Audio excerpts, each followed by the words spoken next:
اور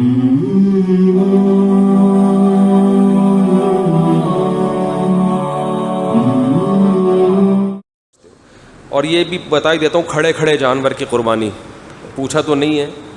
بعض دفعہ بیل بچھڑے بہت ہی، وہ میں نے بتایا تھا نا، بچے ہمارے کہہ رہے تھے کوئی معصوم سی گائے لے کر آئیں، تو میں حیران، یہ معصوم گناہوں سے پاک کون سی گائے ہوتی ہے؟ تو وہ کہہ رہے تھے وہ لڑائی جھگڑے والی نہ ہو، تو ایسی جانور. تو بعض جانور بڑے ہی کھڑوس قسم کے ہوتے ہیں، وہ قابو میں نہیں آتے، ان کو گرانے کی کوشش میں 10-15 آدمی گر چکے ہوتے ہیں. ہمارے ایک دوست نے ایک بیل لے کر آئے، بہت ہی خطرناک بیل تھا وہ کہہ رہے ہیں اتنی مصیبت سے اس کو اتارا ہم نے، اور 1 ہفتہ پہلے لے آئے. اب کہہ رہے ہیں جب ہم نے اس کو کھمبے سے باندھا ہے تو وہ اتنا غصے میں، ہم نے کہا چلو ابھی ٹھنڈا ہو جائے گا، کل مانوس ہو جائے گا، لیکن وہ ماحول سے مانوس نہیں ہو کے دے رہا، وہ بس ایسی کر کے نا یوں کھڑا ہوا، کسی کو قریب نہیں آنے دے. وہ بعض لوگوں کو فنٹر گیری کا شوق ہوتا ہے. کہہ رہے ہیں جب ذبح کرنے کا ٹائم آیا تو ہم ایک قصائی کو لائے، ہم نے پہلے بتا دیا بھائی 1 ہفتے سے ہم میں کوئی اس کے قریب نہیں گیا ہے، اور اس کی طبیعت کو قرار آنے کا نام نہیں لے رہا ہے. سوچ لو. اس نے کہا بھائی ہم نے بڑے، وہ فنٹر گیری دکھا رہے تھے، وہ قصائی نے کہا بھائی ہم نے بہت بڑے بڑے دیکھے ہیں جانور، کوئی مسئلہ نہیں ہے.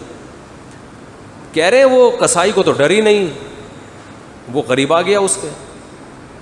کہہ رہے میں تھوڑا سا کہیں پانی پیا ہوگا، میں کہیں جھکا ہوں گا کسی کام سے، تو میں نے دیکھا تو قصائی وہاں ہے نہیں، تو میں نے کہا کسی کام سے گیا ہوا ہوگا، پتہ نہیں کہاں غائب ہو گیا 2 منٹ میں. پتہ چلا وہ ادھر پڑا ہوا ہے. کہاں پڑا ہوا ہے؟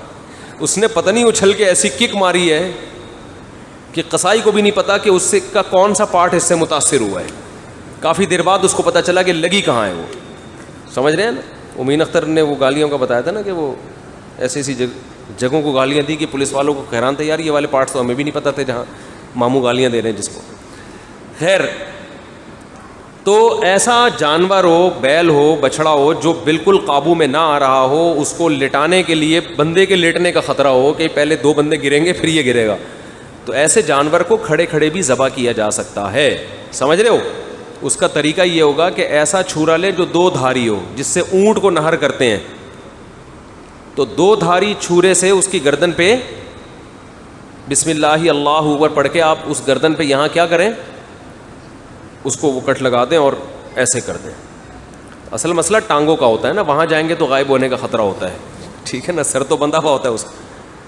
تو یہ بھی جائز ہے، ایسی مجبوری ہے تو اس کو کر دیں. اگر وہ گرنے سے پہلے، یعنی بعض دفعہ یہ ہوتا ہے کہ پھر رسے کھول دیتے ہیں تو اتنا خون نہیں نکلا ہوتا، وہ پھر دوبارہ کھڑا ہو جاتا ہے، وہ تو اس کا پتہ نہیں ہوتا، تو اس کو وہی کر دیں. جب وہ بالکل نڈھال ہو جائے تو پھر آپ کی مرضی ہے، گر جائے پھر ذبح کر دیں اس کو. اور اگر ذبح کرنے سے پہلے ہی اس کا انا للہ ہو گیا تو بھی وہ حلال ہے، کیونکہ اس سے زیادہ آپ کے بس میں نہیں ہے. سمجھتے ہیں؟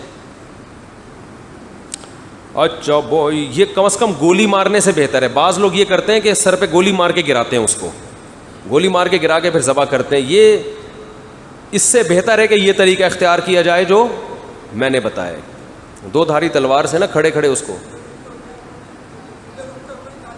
اب مجبوری میں قبلہ رخ نہیں ہے نا، وہ قبلے میں ہونے اتنا نیک ہوتا آپ کو، وہ کہہ رہے ہیں قبلہ رخ تو ہے نہیں. وہ بیل اتنا نیک ہوتا کہ آپ کو قبلہ رخ ہونے کی خود ہو جاتا قبلہ رخ، تو پھر ضرورت کیا تھی ان تکلفات کی. تو پہلے جان بچائیں، اپنی ہڈیاں بچائیں. قبلہ رخ کرنا سنت عمل ہے، کوئی فرض نہیں ہے. تو آرام سے قبلہ رخ ہو جائے گا، اتنا نیک ہوتا تو پھر یہ تکلف کی ضرورت کیا ہے. سمجھتے ہو؟